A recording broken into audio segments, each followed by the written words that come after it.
आग जल रही है, लपटें आसमान छू रही हैं, लोग खुश हैं, ढोल बज रहे हैं।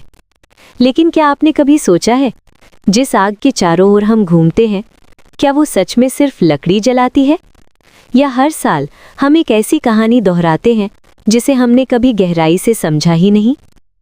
क्या होलिका दहन सिर्फ एक धार्मिक रस्म है, या ये सत्ता, अहंकार, डर और मनोवैज्ञानिक नियंत्रण की एक पुरानी कहानी है जो आज भी हमारे समाज में जिंदा है? आज हम खोलेंगे होलिका दहन का वो सच जिसके बारे में बहुत कम लोग बात करते हैं। वीडियो अंत तक देखिए, क्योंकि शायद इस बार आप आग को सिर्फ देखेंगे नहीं, उसे समझेंगे।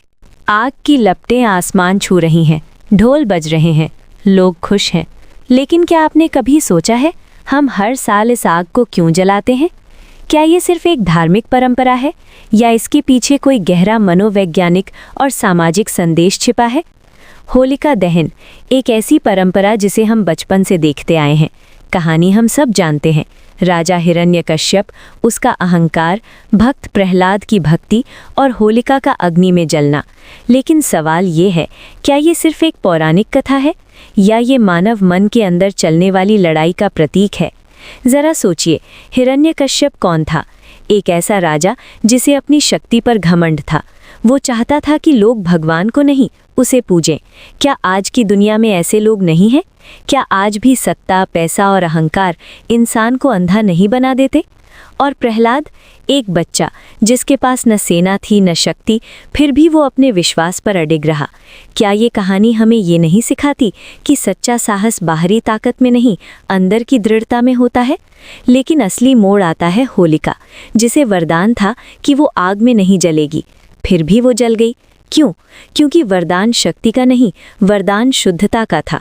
और जब शक्ति का उपयोग गलत उद्देश्य के लिए किया गया, तो वही वरदान अभिशाप बन गया। अब जरा इस परंपरा को मनोवैज्ञानिक दृष्टि से देखें।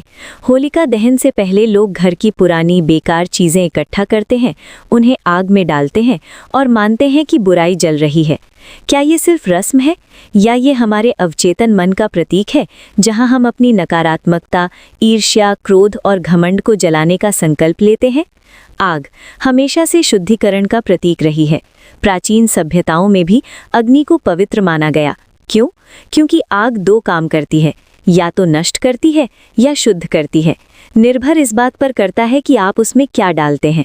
समाजशास्त्रियों के अनुसार ऐसे त्योहार सामूहिक भावनाओं को बाहर निकालने का माध्यम होते हैं। साल भर का दबाव, डर, असंतोष एक रात की आग में प्रतीकात्मक रूप से जल जाता है। लोग हल्का महसूस करते हैं और अगले दिन रंगों के साथ एक नई शुरुआत करते हैं। यही कारण है कि होलिका दहन के बाद आती है होली। पहले बुराई का अंत, फिर रंगों का उत्सव। लेकिन यहाँ एक और गहरी बात छिपी है। अगर हम सिर्फ लकड़ी जलाकर लौट आएं और अपने अंदर की होलिका को जिंदा छोड़ दें, तो क्या सच में बुराई खत्म होती है? हर साल आग जलती है, लेकिन क्या हमारा अहंकार जलता है? क्या हमारी नफरत जलती है? क्या हमारी गलत आदतें जलती हैं? शायद असली होलिका दहन बाहर नहीं, अंदर होना चाहिए। आज जब दुनिया में तनाव, प्रतिस्पर्धा और दिखावे की होड़ बढ़ रही है, होलिका दहन हमें याद दिलाता है, अहंकार चाहे कितना भी शक्तिशाली क्यों ना हो, भक्ति, सत्य और धैर्य अंत में जीतते हैं। ये त्योहार सिर्फ एक धार्मिक परंपरा नहीं, ये मानव मन की गहराई में छिपी अच्छाई और बुराई की लड़ाई का प्रतीक है।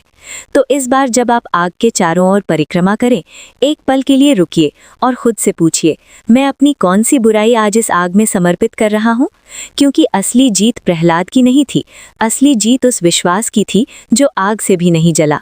और शायद यही है होलिका दहन का असली गहरा और अनकहा सच।